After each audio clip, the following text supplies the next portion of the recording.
ಇದು ಸತ್ಯದ ಬೆಳಕು. ವಿಜಯಪುರ ಜಿಲ್ಲೆಯ ಬಸವನ ಬಾಗೇವಾಡಿ ತಾಲೂಕು ದಂಡಾಧಿಕಾರಿಗಳ ಕಾರ್ಯಾಲಯದಲ್ಲಿ ಶಿವಯೋಗಿ ಶ್ರೀ ಸಿದ್ದರಾಮೇಶ್ವರ ಜಯಂತಿಯನ್ನ ಅವರ ಭಾವಚಿತ್ರಕ್ಕೆ ಪೂಜೆ ಸಲ್ಲಿಸುವ ಮೂಲಕ ಆಚರಿಸಲಾಯಿತು.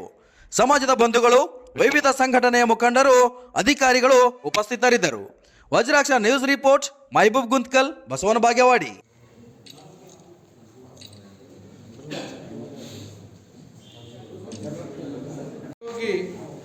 ಕರ್ಮಯೋಗಿ ಮಹಾಯೋಗಿ ಶಿವಯೋಗಿ ಸಿದ್ದರಾಮೇಶ್ವರರ 853ನೇ ಜಯಂತಿ ತನ್ನಿಮಿತ್ತ ಈ ಜಯಂತಿಯ ಅಧ್ಯಕ್ಷತೆಯನ್ನು ಮಾನ್ಯ ತಹಸೀಲ್ದಾರ್ ಸಾಹೇಬ್ ವಹಿಸಿಕೊಳ್ಳಬೇಕಿತ್ತು. ಅನಿವಾರ್ಯ ಬೇರೆ ಕಾರಣ ಕೆಲಸಗಳಿರೋದ್ರಿಂದ ಅವರ ಅನುಪಸ್ಥಿತಿಯಲ್ಲಿ ಬಸವೇಶ್ವರನ ಮನದಲ್ಲಿ ನೆನೆಯುತ್ತಾ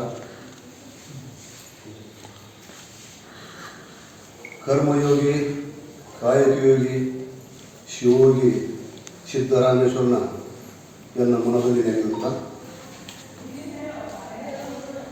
ಶಿವಯೋಗಿ ಸಿದ್ದರಾಮೇಶ್ವರ 853 ಜಯಂತಿಯನ್ನು ನಾವು ಇವತ್ತು ಎಲ್ಲರೂ ಕೂಡಿಕೊಂಡು ಆಚರಣೆ ಮಾಡ್ತಾ ಇದ್ದೀವಿ. ತಾಲೂಕಾ ದಂಡಾಧಿಕಾರಿ ಅಂತ ಇವತ್ತು ತಾಲೂಕು ಆಡಳಿತ ವತಿಯಿಂದ ಹಮ್ಮಿಕೊಂಡಿದ್ದಾರೆ.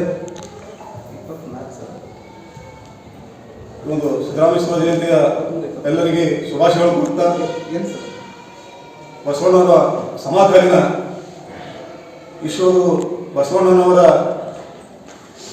ಅಂದಿನ ಬಸವಣ್ಣವರ ವಿಚಾರಧಾರೆಗಳಿಗೆ ಒಳಗೊಂಡು ಅಲ್ಲಮ ಪ್ರಭುಗಳ ಆದೇಶದಂತೆ ಶಿವಯೋಗಿ ಸಿದ್ದರಾಮೇಶ್ವರರು ಕಲ್ಯಾಣದ 2ನೇ ಪೀಠಾಧ್ಯಕ್ಷರಾಗಿ ಅಲ್ಲಮ ಪ್ರಭುಗಳ ನಂತರ ಅವರು 2ನೇ ಪೀಠಾಧ್ಯಕ್ಷರಾಗಿ ಕಾರ್ಯವನ್ನು ನಿರ್ವಹಿಸಿರ್ತಕ್ಕಂಥವರು. ಅಂತಹ ಮಹಾನ್ ಪುರುಷರ ಜಯಂತಿಯನ್ನು ನಾವು ಮಾಡ್ತಾ ಇದ್ದೀವಿ. ಇಂಥ ಒಂದು ಸೌಭಾಗ್ಯ ನಮಗೂ ನಿಮಗೂ ಸಮಾಜಕ್ಕೆ ಒಂದು ಅವಕಾಶ. ಮತ್ತೊಬ್ಬರ ಮನವನ್ನು ವಹಿಸಿ ಮತ್ತೊಬ್ಬರ ಮನೆಯ ಘಾತವ ಮಾಡಿ ಗಂಗೆಯಲ್ಲಿ ಬಿಂದರೇನು ಫಲ.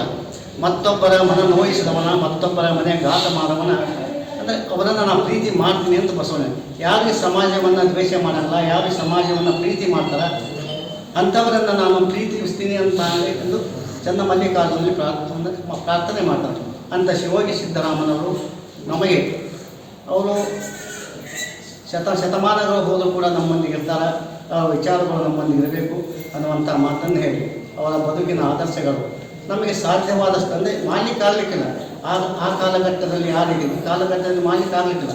ಅವರ ವಿಚಾರಗಳ ಬದುಕಿನಲ್ಲಿ ಒಂದು ಅಂಶವಾದರೂ ನಾವು ಅಳವಡಿಸಿಕೊಂಡರೆ ನಮ್ಮ ಬದುಕು ಪಾವನವಾಗತ್ತೆ, ಸಾರ್ಥಕವಾಗತ್ತೆ ಅನ್ನೋ ಮಾತನ್ನು ಹೇಳಿ ಮತ್ತೊಮ್ಮೆ